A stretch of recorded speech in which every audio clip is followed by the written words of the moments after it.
I believe we, and particularly you, your class, has an incredible window of opportunity to lead in shaping a new world order.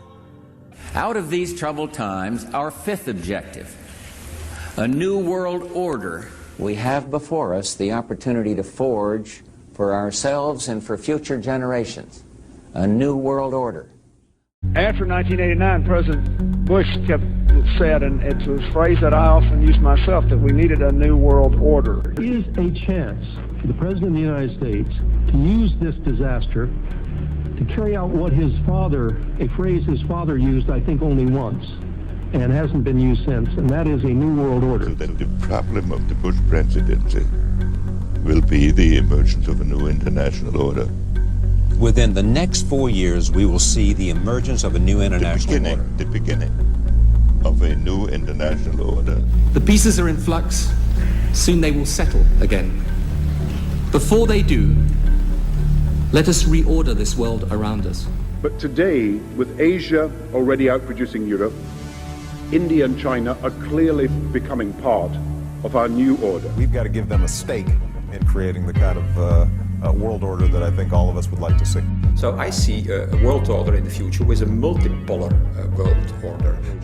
But in a globalized economy, we are going to have to take global responsibilities, and there is going to have to be some semblance of global governance.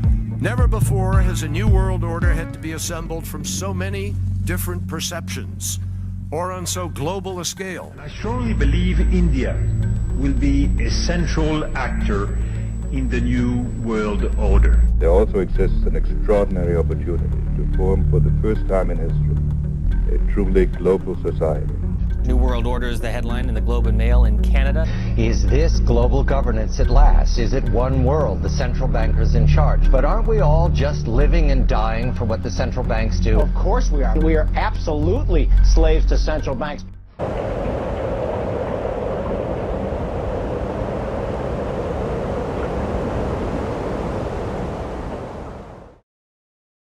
This is Joe Wayne with the Anti-COINTELPRO Show.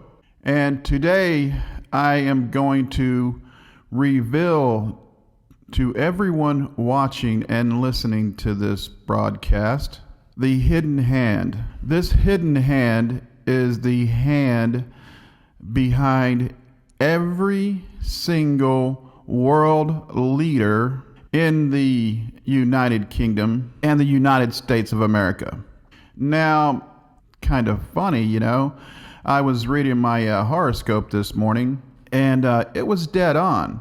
My horoscope said that I would be given a truth, a very deep truth, and I would have to decide what to do with it. I am a Gemini, born May 30th, 1966. So if you want to go ahead and check it out for yourself, today is April 22nd of 2015. You can go ahead and verify what my horoscope did indeed tell me today and tell you all that are Geminis. So, moving on. I was, when I was walking this morning, I was thinking about world leaders. But what I was thinking about was the Khazars and King Bulan. So, I was researching the bloodline of King Bulan. Well, lo and behold, what did I find? Not a whole lot of information about the bloodline of King Bulan, but what I did find is about to blow your mind. I did, in fact, find the hidden hand, the founder of the New World Order, and it was not the Bavarian Adam Weishaupt. No, it wasn't that guy. And we'll go back to that in just a few seconds. But what led me on this path is I was reading an article from August 5th, 2012. And this article was pertaining to the lineage of every single U.S. president. Every single one, including Barack Hussein Obama, save one. So all but one U.S. president descended from one individual. And this individual is King John of England. So I, wanted to know where King John came from. As I was searching his lineage, well, I was more than taken aback to find that his lineage and the lineage of literally every single United Kingdom ruler comes but from one matriarch. And surprise, surprise, surprise, this matriarch was none other but one Julia, sister of Julius Caesar. Julia, born 52 BC, sister of Julius Caesar, emperor, sole consul 49 BC, dictator 46 BC, imperator and pontifex Maximus 45 BC, assassinated on the day the Senate was to offer him the title Rex 44 BC.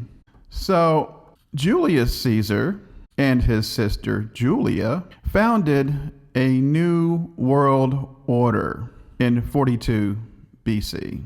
So this new world order was not founded in the 16th or 17th century. No. It goes back much further.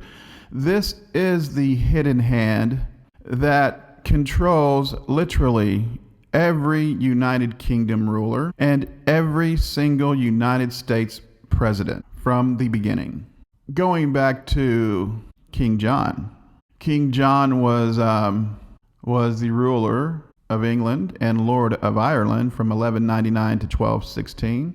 Brother of Richard I Lionheart, who begat Henry III, who begat Edward I, our King Longshanks. And if King Longshanks sounds familiar, folks, you probably remember him being the arch nemesis to Braveheart, William Wallace in the movie Braveheart. Well, Edward begat Edward II. Edward II, Prince of Wales, 1284 to 1301, begat Edward III, King of England and Lord of Ireland, 1327 to 1377. So we move on and we move on and we move on until we get to Queen Victoria, Queen of Britain and Ireland, 1837 to 1901. Added the title Empress in 1876. So Victoria begat Edward. Edward the King begat George the King. And George the King begat another George Albert, which begat Elizabeth II, the current reigning monarch of the United Kingdom. So this is the hidden hand. And I will, of course, as I always do, leave links to every single solitary document, because you should not only trust me, but as one infamous leader, Ronald Reagan, used to say, trust but verify.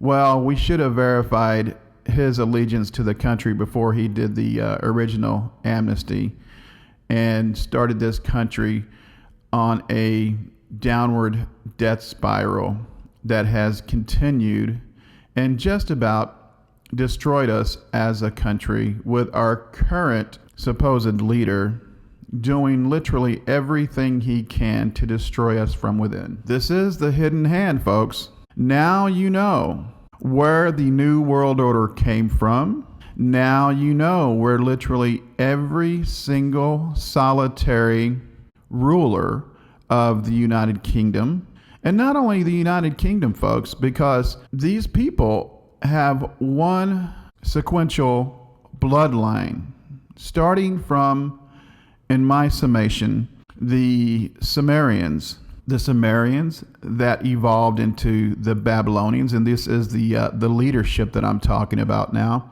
The Babylonians evolved into the leaders of the slaves in Egypt.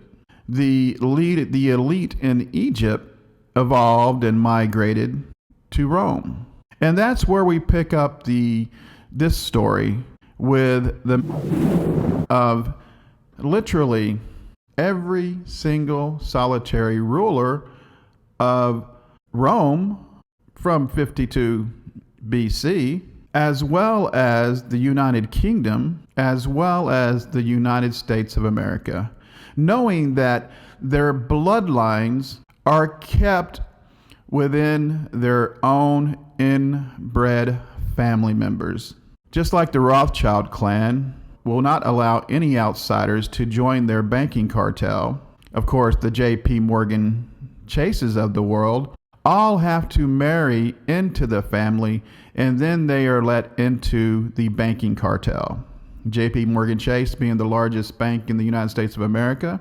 And of course, every single solitary leader, and I use that word very, very sparingly, because these people are not really leaders. They are merely placeholders for the next inbred family member.